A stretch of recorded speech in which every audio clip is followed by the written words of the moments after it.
Hey, what's up, y'all? What's up, world? What's up, my people? My name Eddie, and I'm making this video due to the fact that with everything going on in this country the last couple of years, due to the devastating understanding that we got about how the police unjustly take our lives. They unjustly shoot us. They unjustly choke us out. I wanted to shed a little light on the fact that they also unjustly take our freedom, take our liberties. And they do this by fabricating evidence, by fabricating false statements and presenting them to the grand jury in order to secure indictments. That's my personal experience, and I just want to share with y'all too. Maybe more so for my own personal therapy, but also to inform, because it's just these stories need to be told, and these people need to be held accountable. It's impossible to break the law and enforce the law at the same time. When you commit perjury to the grand jury, that's a crime. When you lie, that's perjury. You lie in court, you lie in sworn affidavits, that's perjury. And it's a crime. And when they tell these lies to the grand jury and they fabricate this evidence and present it to the grand jury as facts, and we get indicted, it's hard to come from up under them indictments. Due to the fact that the positions that they hold is your word against theirs, and due to their position, their word is going to be taken as the truth over us citizens every time. The lies be taken as the truth just because of the source, being a prosecutor, being a police officer. It's automatically taken as the truth. Even if we could definitively prove what they saying to be a lie, like in my case, it's still hard to come from up under it. Because they got people in place that enables them to tell these lies and able they lie to persist and prevail.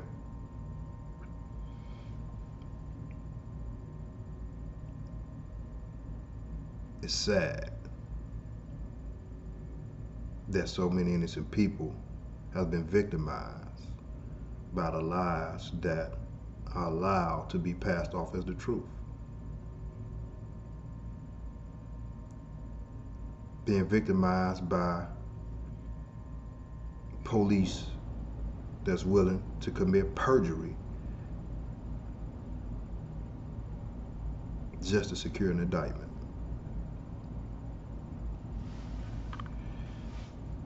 December 8th, 2018, I was arrested in Springfield, Ohio. I was a passenger in the car of someone that I later found out through the discovery evidence was the target of an investigation, illegal narcotics investigation. And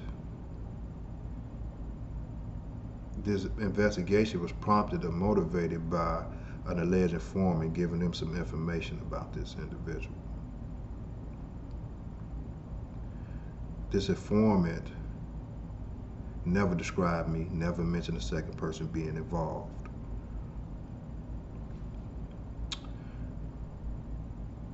So with this information, the Springfield Police initiated a pursuit for the driver of the car. based on the information that they got from the informant. When they initiated this pursuit, I wasn't in the car. First off, I wasn't in the car. And when they initiated pursuit based on the fact that they suspected him of trafficking drugs,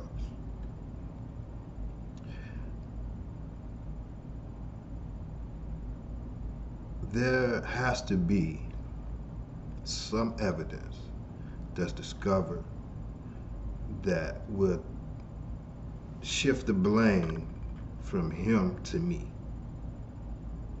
There has to be some evidence after you initiated pursuit, you got information about this one individual trafficking, whatever he trafficking. This is, y'all initiated pursuit for him based on this information. Now, when you finally catch up to him, he has a passenger in the car with him, and you charge the passenger with the drug.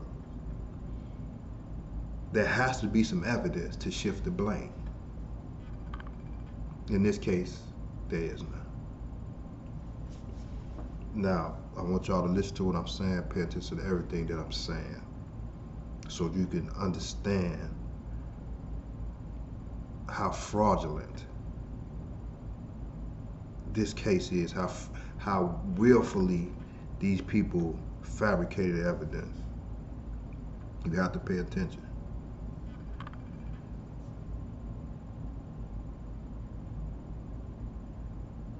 Me and the driver was approached by the State Highway Patrol Sergeant Coverstone. He was pulled over to the curb. He was getting out the car, and he pulled up behind us and threw his lights on.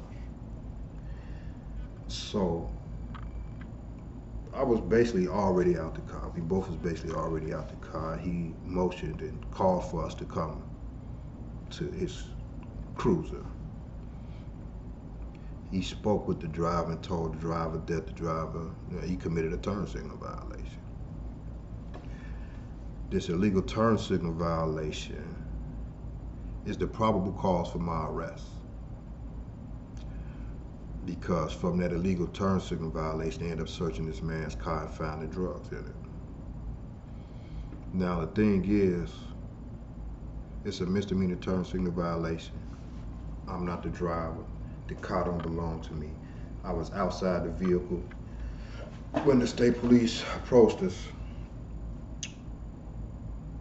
They had no probable cause to detain or search me. But they did, and they arrested me. Well, through the discovery of evidence, let me speed this up. Through discovery of evidence, I found out that the Springfield Police Department submitted a perjury affidavit to the grand jury in order to secure this indictment. Now, if you was paying attention, I told you that we was approached by the State Highway Patrol Sergeant Coverstone. This is Sergeant Coverstone's official State Highway Patrol report of investigation. Sergeant Coverstone initiated the traffic stop. That's the probable cause for my arrest. In the first paragraph for Sergeant Coverstone's investigation report, State Highway Patrol Sergeant Chris Coverstone says in the first paragraph of his investigation report, see the highlighted portion there? I'm going to read it.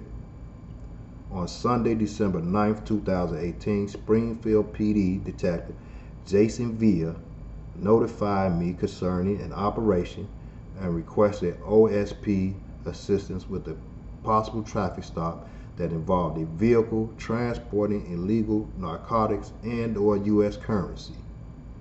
I contacted with Trooper White, who handled K9 Danny, and we responded to the Dayton-Springfield area to assist. For specific details concerning the Springfield PD operation, contact them directly. Now, this sentence right here is very significant, and I want y'all to hear this, and I want you to remember this, because it's going to come back up in this discussion. Sergeant Chris Coverstone of the State Highway Patrol says, prior to the traffic stop, I was advised that the suspect had committed a turn signal violation with no turn signal being used while traveling eastbound on Harrison Street, just east of Linden Street, by Springfield PD Detective Jason Veal. I'm going to read that again. Prior to the traffic stop, this is Chris Coverstone's words, this is his accounts of the what happened that night. Prior to the traffic stop, I was advised that the suspect had committed a turn signal violation with no turn signal being used while traveling eastbound on Harrison Street, just east of Linden Street, by Springfield PD Detective Jason Veal.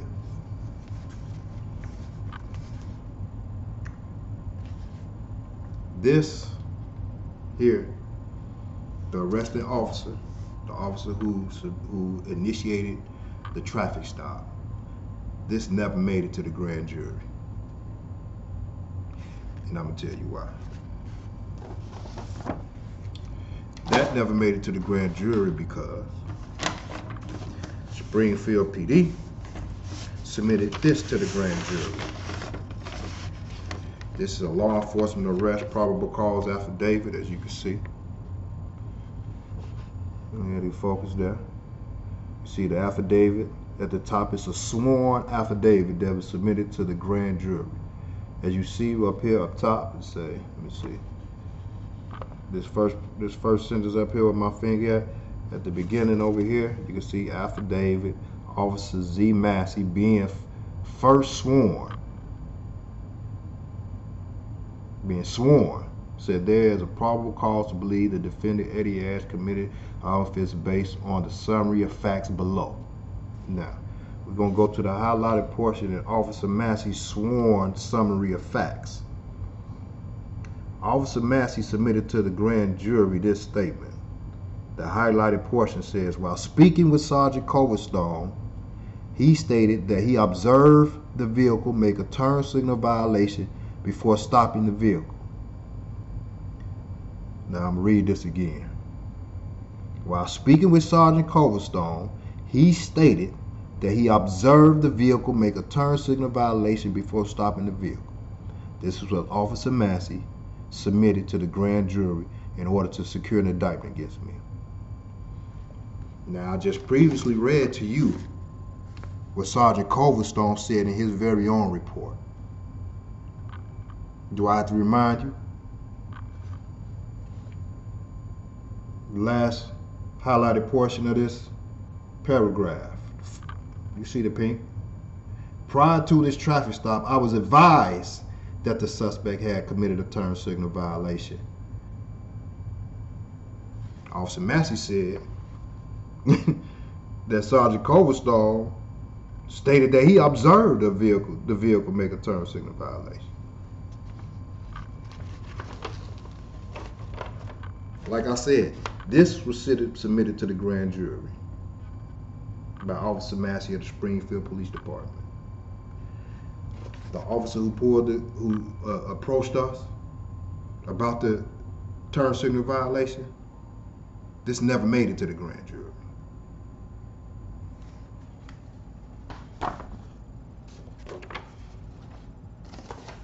This is the Clark County Grand Jury checklist. This is the evidence that's being submitted to the grand jury in order to secure the indictment on me. This is a checklist. They got different categories, different things: arrest report, court statements, defendant criminal history, photos, property receipts. But look over here. Can you see? Let me get my finger over. Can you see over here where it says, it's blue, that little ink, and it says cruiser cam, and there's no check there. See, that little mark right there was made by my attorney because he realized something like, okay, there's no cruiser cam. This was submitted by Officer Massey as well, the same person that submitted that fraudulent statement to the grand jury.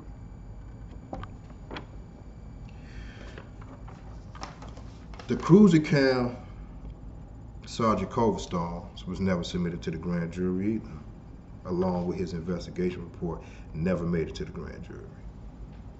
And the reason that cruiser cam never made it to the grand jury because it shows the driver used a turn signal in the exact location that they say he didn't. What Sergeant Coverstone said, he was advised, down here, where he said he was advised. Let me get the focus for y'all. I know I showed you, but let me show you again. Prior to the traffic stop, I was advised that the suspect had committed a turn signal violation. No turn signal being used while traveling eastbound on Harrison. He get the streets, the exact corner, and everything. His dash cam video show on Harrison and Linden, when the driver turned the corner, he used a turn signal. I was arrested because allegedly he did use a turn signal.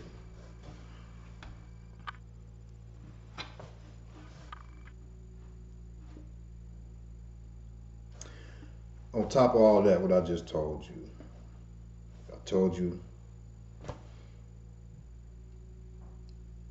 they had nothing connecting me to the drugs. Their foreman never mentioned me. Never mentioned the second person being involved. Also, the driver of the car voluntarily told Sergeant Coverstone that I had nothing to do with it, the drugs found in the car. He stuck his chest out. He told him, man, he ain't got nothing to do with that. He called me his brother.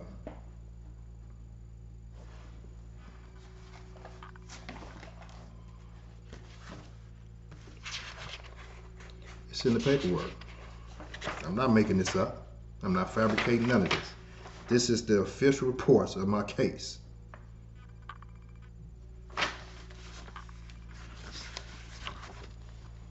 Let's see.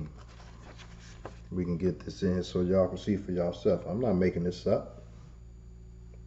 I ain't had nothing to do with that at all. Let me see if I can, y'all bear with me. Let me get it focused. This amateur hour, I'm just trying to share an experience with y'all. Let me see. Is it focused?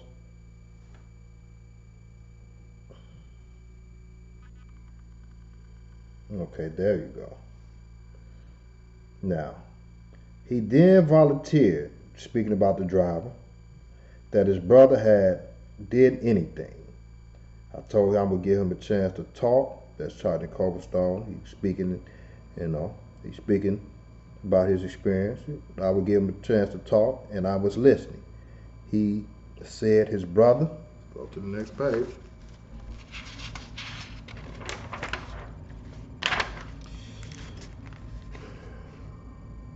didn't have anything to do with this. Again, he said his brother didn't have anything to do with it. See the highlighted portion. This is State Highway Patrol, Sergeant Coverstone's investigation report. The officer who initiated the traffic stop. These are his words. This never made it to the grand jury.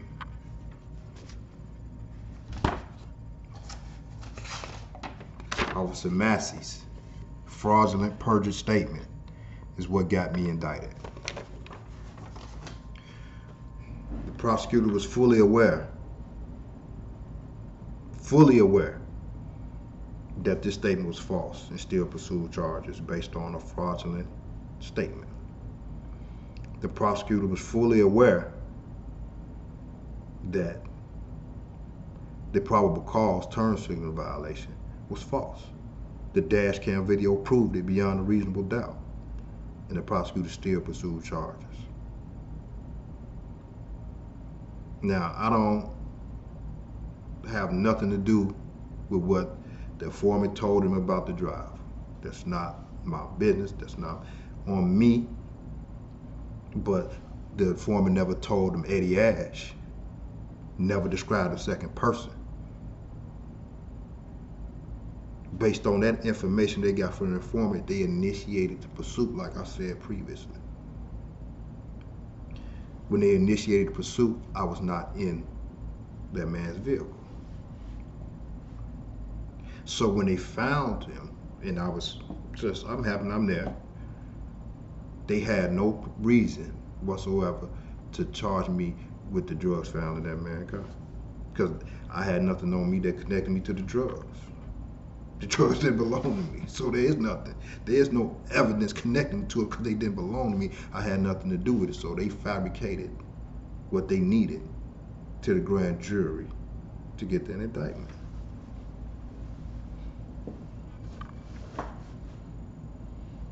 And the thing is that they did this so easily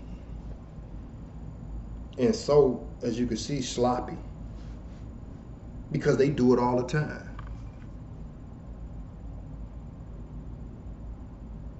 And the checks and balances is on their side because they know the checks and balances is not going to question them. The checks and balances in place to stop police from doing these things.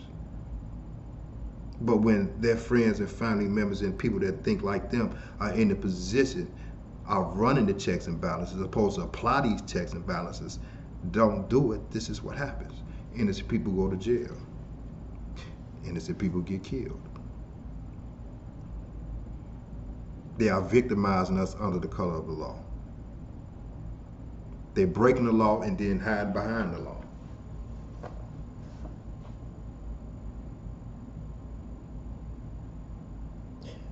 I can imagine how many other people in Springfield, Ohio got this type of situation with them.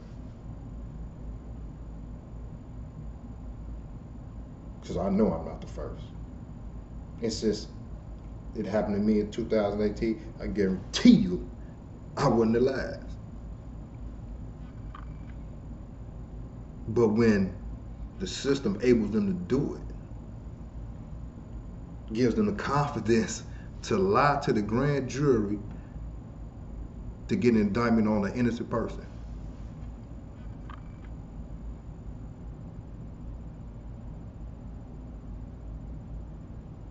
When you have information on someone as a police officer, as an investigator, and that information prompts you to initiate a pursuit for that person, and when you catch that person, you charge somebody else with what you suspected them of having or doing. How'd that work?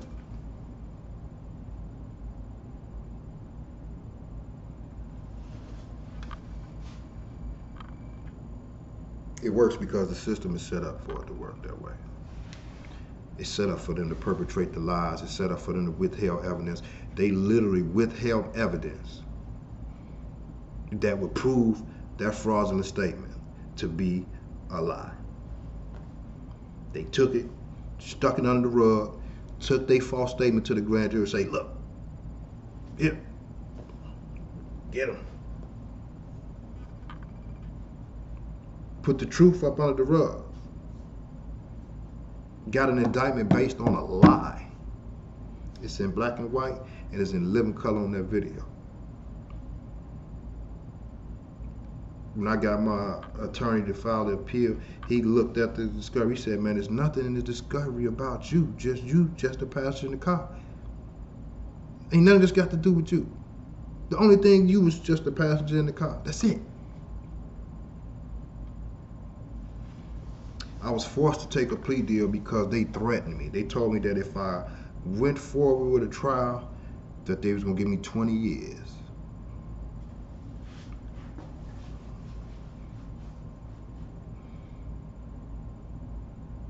Now, before I educated myself about the law, because once I got convicted, I went in the law library.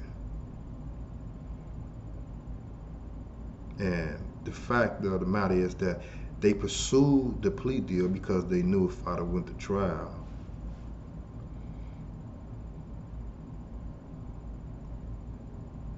the lies would have came out.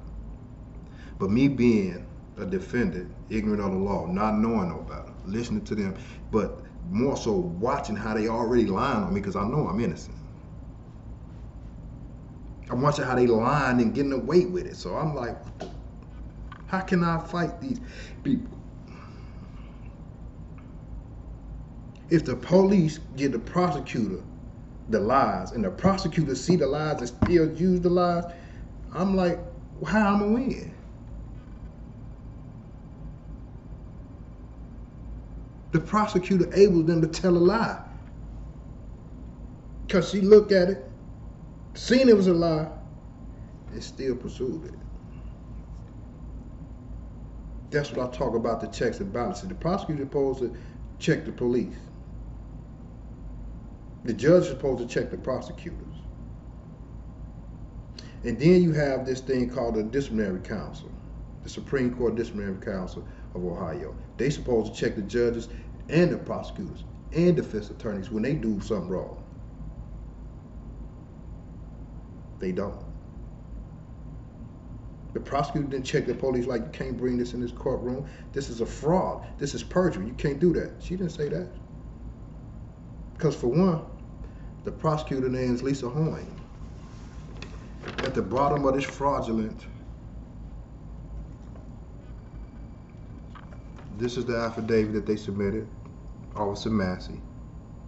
At the bottom of this, the superior officer, his superior officer, Sergeant Hoying, signed off on this lie. Sergeant Hoying, and the prosecutor name is Hoying. Hoying signed off on this lie that Officer Massey submitted to the grand jury. Officer Hoying, Sergeant Hoying, signed off on Officer Massey submitting this to the grand jury, and also signed off him withholding the dash cam video and Sergeant Coverstone's investigation report. Sergeant Hoying signed off on it. The prosecutor name is Hoying. I guarantee you, if somebody looking at that, because I can't get no private investigator to investigate no police, I guarantee you, they family, husband and wife. So you got this prosecutor, got this drug case with all these drugs in it. You got this police with this drug case. Now, if she win, that benefits both of them. She get a notch in her belt for getting this guy with all these drugs, and then he get a notch in, the police, they get a notch in their belt. Something they can put on their resume when they want to go apply for a bigger position.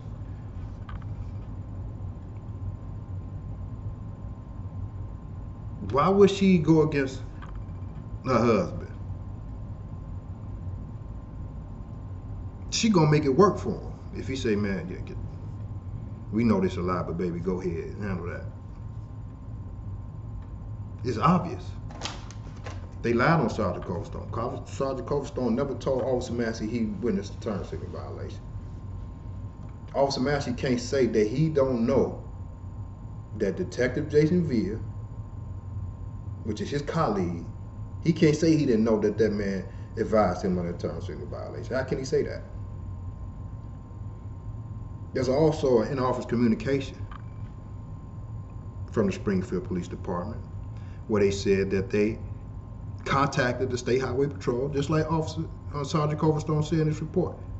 Springfield Police themselves got paperwork that say they contacted the state trooper to pull that car over when it was found. When they declared they gonna pull that man car over when it was found, I wasn't in his car.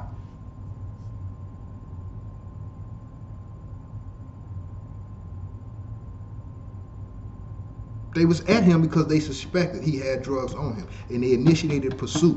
When they initiated their pursuit based on that suspicion, I wasn't in his car. When they found me in the car, I had been in the car probably 2 minutes, all of 2 minutes.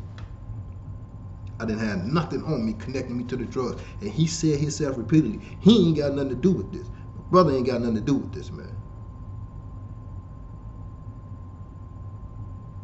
And they took these lies to the grand jury. Got an indictment on me. And don't have to answer for it.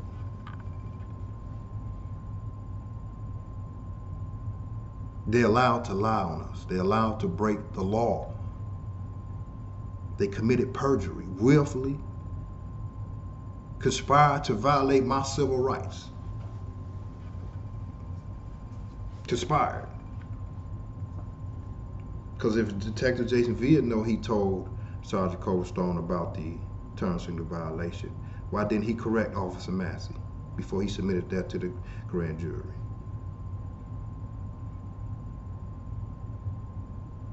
Why didn't he correct him? Say, no, that ain't what happened.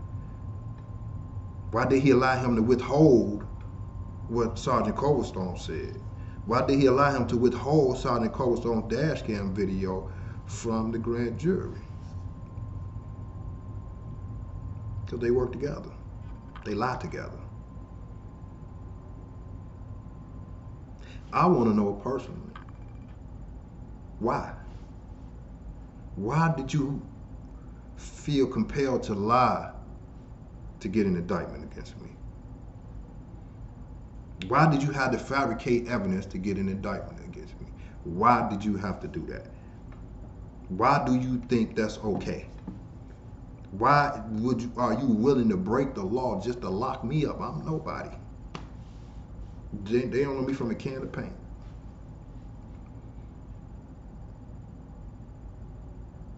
There's no evidence that proves me guilty of being involved in anything, so they had to make something up.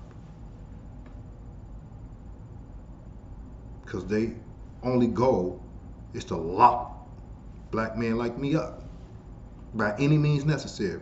If we gotta lie, we gonna lie. We don't have to worry about lying because our people up there at the prosecutor's office, we got Sarge's wife up there, she gonna make it work.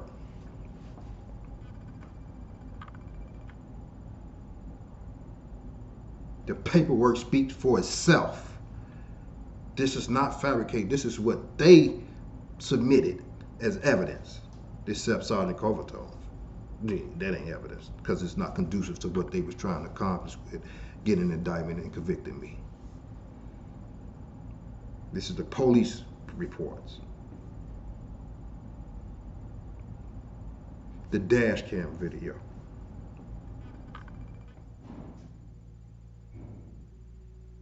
This is what we're up against.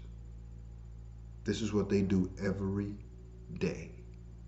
How many more got done like this in Springfield, Ohio? How many more has the Clark County Prosecutor's Office knew the police was lying, knew that the evidence was fraudulent, and still pursued charges based on lies? How many? Because this is proven with me beyond a reasonable doubt, beyond a doubt. I was incarcerated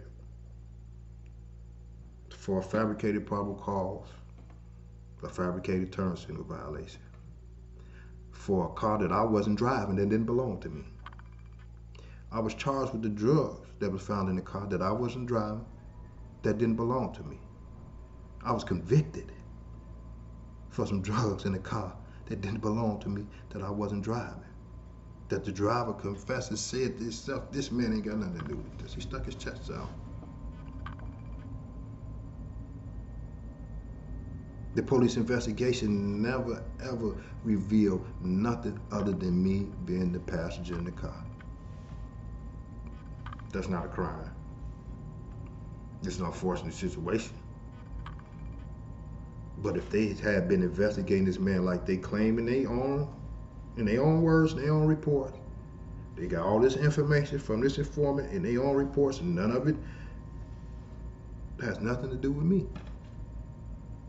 There was nothing. There is nothing other than the lie. It has to stop. Somebody has to have the courage to tell them they're wrong, and they're not allowed to do that.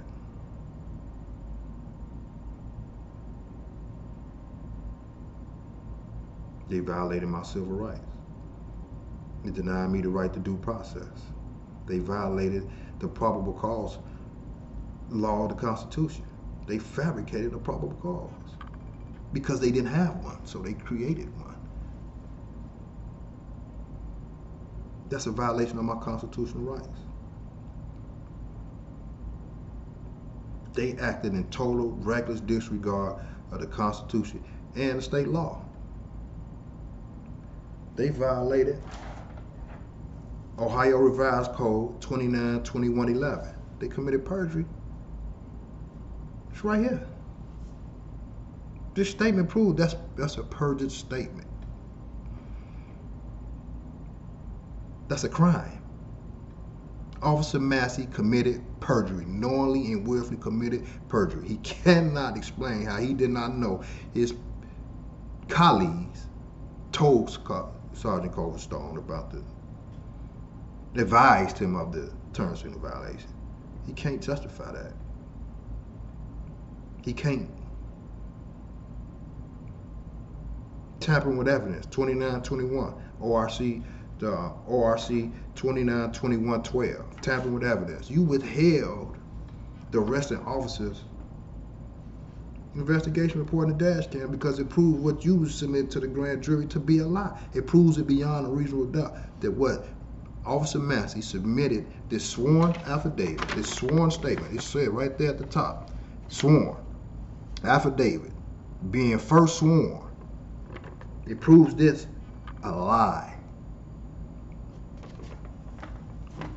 So you withheld that evidence.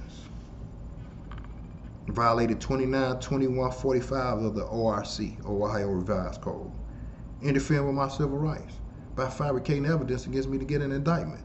Denied me my right to due process. Present the evidence that you have against me, which was none. I was just a passenger in the car.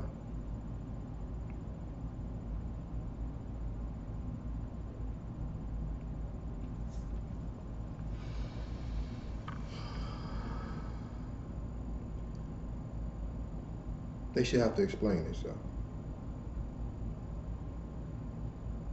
They should have to explain themselves. They should have to explain why they acted in such reckless disregard of the law. Being sworn to uphold the law, they should have to explain themselves why they did that. It should be held accountable. It's unacceptable because the law as it is written, the law and the procedures of the law work if you apply them right.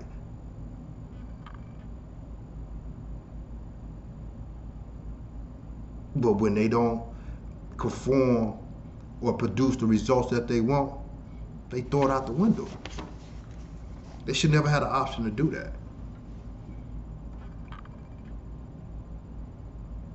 Since the law not working for them, we're going to break the law. That's what they did.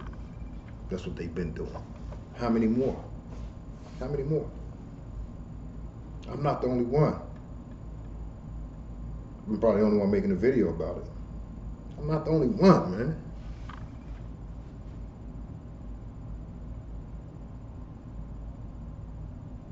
It's got to change. It's got to stop. Too many innocent people losing their life, losing their liberty for people that don't respect the law, that's entrusted to uphold the law. They don't even respect. Oh, you black? You innocent? Oh, we're going to fabricate some evidence and get you in. Now we're going to go to the grand jury with a lie. We're going to get you indicted. Like they told me, oh, you don't want to play with us.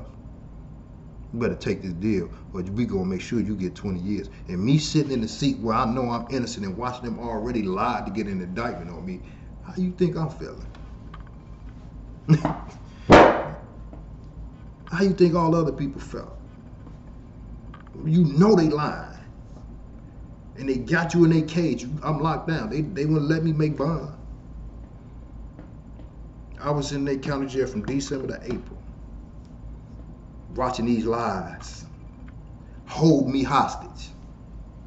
The lies held me hostage from December to April. Until I say, okay, I'll take y'all the deal. So I won't get 20 years for something that ain't mine, and y'all know it ain't. But how can I win?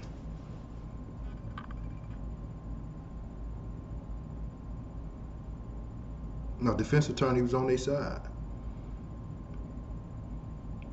My defense attorney never revealed the dash cam video to me. Patrick Mulligan dating. Had it the whole time, never revealed it to me. I found out after he told me repeatedly, ain't no way I can win this case. Ain't no way I can win this case. You gotta take a deal. 3 days in a row that man came to that county jail. Get me to take a deal when it's time to go to trial. I'm ready to go. I'm ready to box it up. Let's go. I know I ain't did nothing. That man came down there 3 days in a row. You gotta take a deal. Why? They ain't got nothing. Yeah, but he said you're gonna be in front of a low income, not well educated, blue collar, white jury. That's what Patrick Mulligan told me. And they're not gonna believe you over them white police officers. That man told me that the Fourth Amendment did not apply to me. He couldn't. I'm like, what? That's the Constitution. That's probable cause. And the fact of the matter is, the Fourth Amendment did apply to me. But since it would have freed me, he's telling me it didn't. And at the time, me being so naive and ignorant to the law, and having this blind trust of this person that I paid, I fell victim.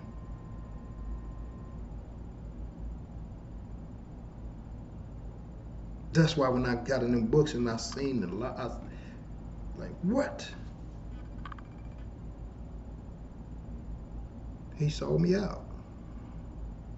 Like I said, they got all the right people in place that able their lives to prevail. Getting a defense attorney with this blind trust of thinking because you paying him, he's going to defend you ethically like he's supposed to.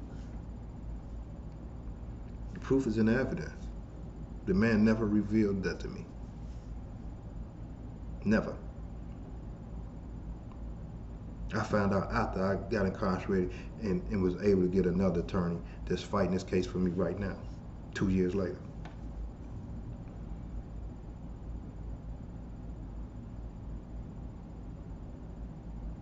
Got to change.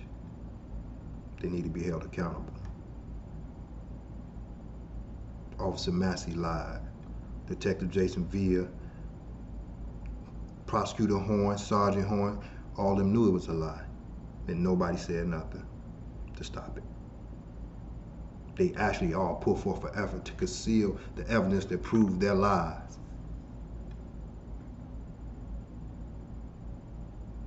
They put forth an effort to conceal that.